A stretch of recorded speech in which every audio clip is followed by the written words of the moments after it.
The Ministry Records Office hums with a subdued tension as Evelyn arrives, her footsteps echoing off marble tiles beneath the stern gaze of the progress statue.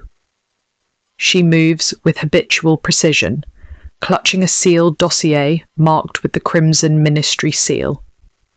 Filing cabinets gleam brass in the filtered morning light, and colleagues glance up only to quickly look away, conversation shrinking into whispers as she passes.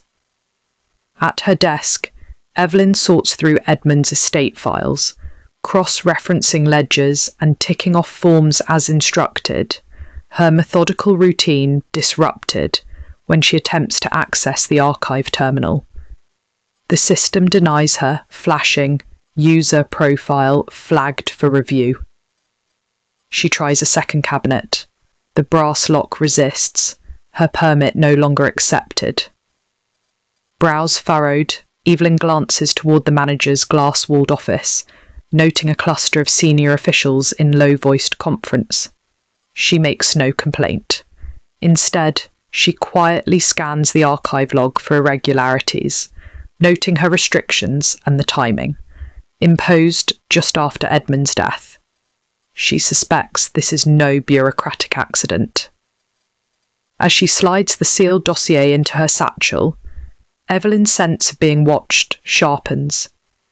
She resolves to investigate the reason for her flagged profile herself, careful to leave no digital trace. The atmosphere grows heavier, the office's pneumatic tubes hissing in the silence. Evelyn marks her files for deeper review and slips away from her desk, determined to probe for the source of the restrictions without drawing further attention. In the dim-lit ministry archive room, Evelyn's fingers trail across rows of leather-bound ledgers stacked beneath dust-frosted lamps. She flips through thick volumes, cross-checking digital account numbers with brittle paper entries. A frown deepens as she realizes digital records are incomplete. Payment logs abruptly cut off, missing cross-references abound. Undeterred, Evelyn hauls a pile of old ledgers to a side table, leafing through each page, her pencil marking oddities in the margins. She discovers a recurring set of sizable payments, all routed to the same handful of charitable organisations. Yet none match the official ministry charity directory. The recipient names are generic, the addresses vague or absent. She opens her private notebook, sketching a web of transactions, her notes dense with symbols and arrows. Evelyn's heart pounds as she realises the pattern is deliberate, not clerical error. She flags the suspicious payments, tucking the list between the pages of her battered folder. The air is thick with the scent of old paper and the distant clang of the record office bell. With dusk filtering through a high window, Evelyn feels the walls closing in, but she presses on, determined to verify these phantom charities before the trail vanishes altogether. Evelyn briskly traverses the ministry's glass and steel corridor, dossier tucked beneath her arm, and enters the registry office. Sun glints on the shelves of file boxes as she consults official directories, searching for the names of the purported charities. No records. She tries the old phone directory, dead numbers, disconnected lines. She attempts to log into the restricted data vault from a side terminal in the finance department. Her credentials are rejected, a new lock icon blinking on the screen. Frowning, she files a formal request for deeper access, only to receive an immediate denial. Request denied. Clearance insufficient. Evelyn studies the list of blocked organisations, noting how the paperwork trails abruptly end. She suspects the denials are targeted. Someone is actively preventing further scrutiny. Briefly, she lingers near the restricted section's heavy door, now fitted with a gleaming new lock and a small surveillance camera blinking red above it. Her access card, when tried, is useless. With a frustrated exhale, she retreats, realizing official channels are now closed to her. The ministry's opulent corridors suddenly feel claustrophobic. She slips her notebook deeper into her coat, already planning how she might bypass the system after hours. The ministry break room is unusually quiet, the scent of burnt coffee lingering. Evelyn stands near the window, pretending to inspect a ledger. Mara, a trusted colleague, slips in with a hurried glance over her shoulder. She keeps her voice low, words clipped by nerves. You've been noticed. Senior officials are asking about your audit. Don't put anything in writing. Not here. Evelyn tries to press for more, but Mara only shakes her head, casting anxious glances toward the corridor. The message is clear. The walls have ears. Evelyn nods, masking her concern with feigned indifference. After Mara exits, Evelyn leans against the window, heart thumping. She pulls her battered folder closer, resolving to encode her notes and keep her findings to herself. Their conversation leaves the air charged with tension. As she returns to her desk, every interaction feels like a test. Colleagues' eyes linger a moment too long, and a security officer strolls past, pausing at the break room door. Evelyn's trust narrows to a razor's edge. She begins writing findings in cipher and sketches out a plan to continue her work, using only trusted methods learned from Edmund. The warning lingers, sharp as glass. Sharp. Night settles over the city as Evelyn slips through narrow alleys, the distant clatter of tramcars muffled by the fog. She meets a street informant beneath a flickering gas lamp, their face half hidden by a battered coat. Evelyn offers coin and quiet assurances, her questions careful but urgent. The informant hesitates, glancing over their shoulder before whispering that people from the eastern districts, mostly the unregistered and those sleeping rough, have vanished. No one looks for them, except a few who know to ask. Names and places are exchanged in hurried fragments. Old Mill, Market Row, 3 gone last week. No trace. Evelyn jots the details in coded shorthand, matching them to the districts linked to the phantom payments. She presses for more, promising to keep the informant's identity hidden. They relent, giving her a handful of names, all of which she later recognises from her flagged ledgers. The city's underbelly feels dangerous, the threat of unseen eyes ever present. As the informant fades into the mist, Evelyn feels the puzzle's pieces shifting into place. The disappearances are real and connected to the ministry accounts. She melts into the shadows, determined to find out just how deep this goes. Evelyn treads softly through the grand arches of the university library, the hush broken only by the distant shuffle of pages. She scans the stacks for references to the Shell Charities and the phrase Project Lantern, but finds shelves suspiciously bare, key volumes missing, index cards marked checked out or under review. At the archive desk, a clerk eyes her with faint curiosity, asking if she's researching for the ministry.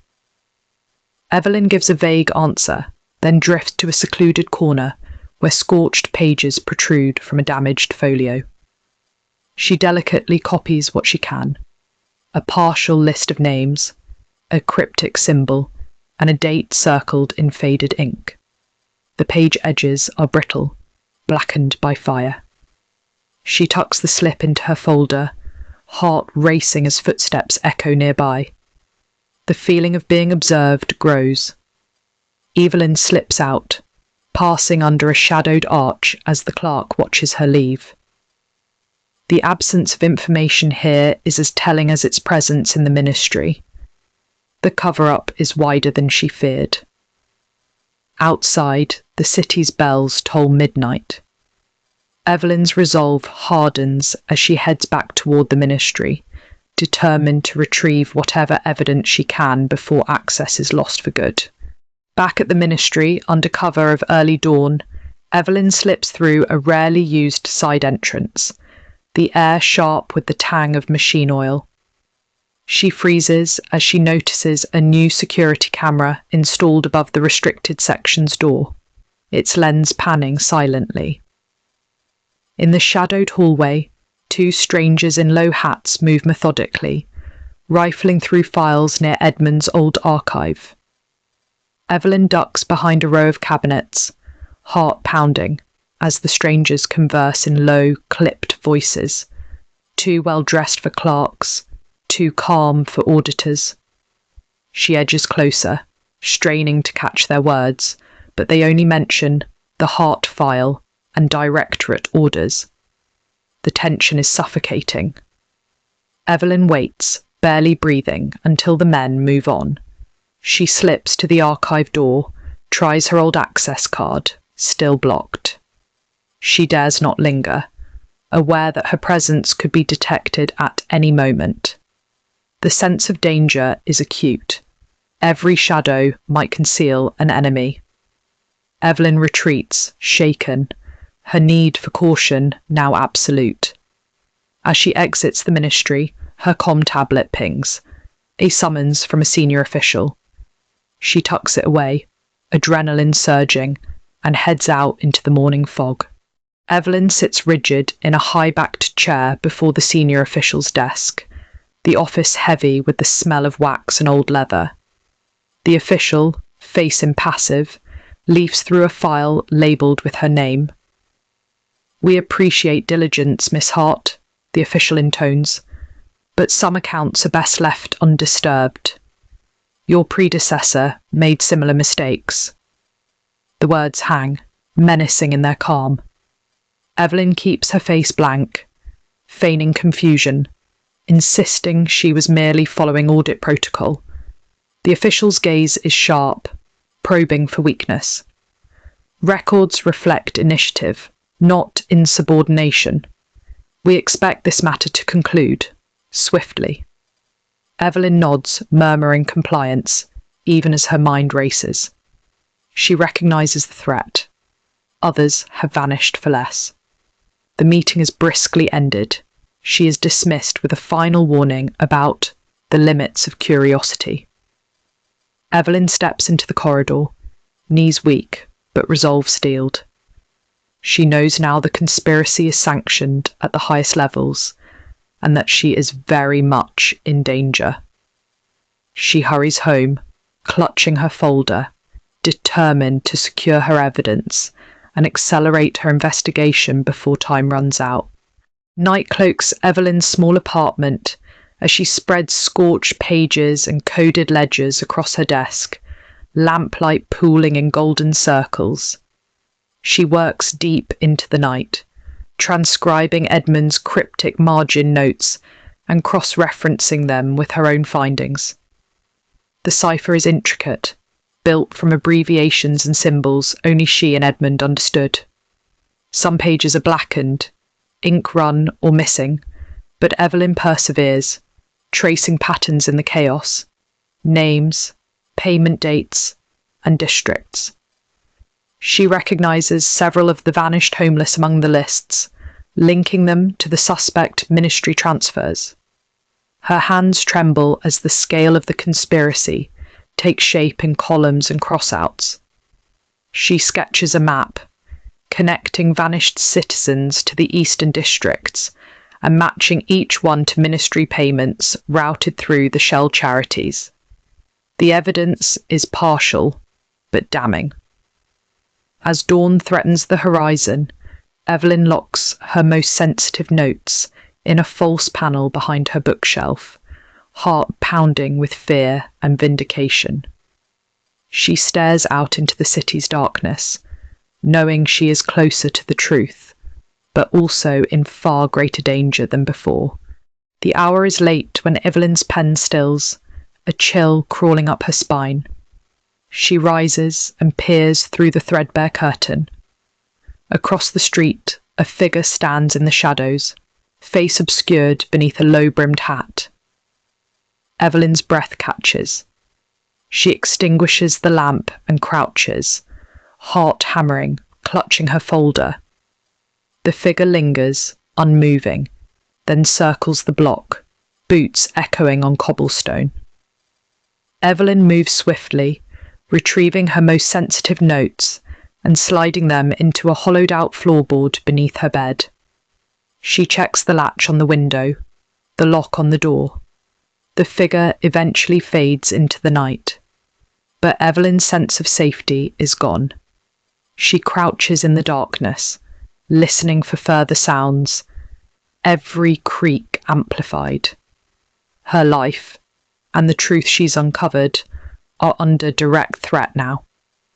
When dawn's first light breaks, she readies her satchel and prepares to move through the city, grimly aware that her investigation has become a matter of survival. Evelyn blends into the morning crowd, her coat collar up and face shadowed, as she traverses the city's eastern districts. The streets are restless. Shop shutters rattle, and clusters of citizens whisper anxiously at every corner. Posters for missing persons flutter on lampposts, some torn, some hastily pasted anew. Armed patrols march in pairs, scanning faces, while nervous eyes peer from cracked windows. Evelyn lingers near a market, listening as vendors trade rumours of more disappearances. Families torn apart, friends gone overnight. The fear is palpable, suspicion thick in the air. She notes the increased patrols, the way people avoid official uniforms. She gathers fragments of conversation, piecing together the city's growing anxiety. The crisis is no longer hidden. It is part of daily life. The tension is contagious, and Evelyn's sense of urgency grows. She recognises in the faces around her the cost of silence, and the necessity of her own dangerous pursuit. As she moves on, Evelyn steels herself for the battles ahead, knowing she cannot turn back. Back in her apartment, Evelyn stands at the window, watching the city stir below. She weighs her options. The safe course would be to destroy her findings, to walk away. But the memory of the informant's fear, the faces on the missing posters, and Edmund's warning echo in her mind. She opens her battered folder one last time, reviewing the coded notes and lists of names. The evidence is incomplete, but damning enough to risk everything. Evelyn gathers her resolve, knowing the threats are now both personal and public. She scribbles a message to a potential ally, folds it into a pocket, and locks away her remaining notes.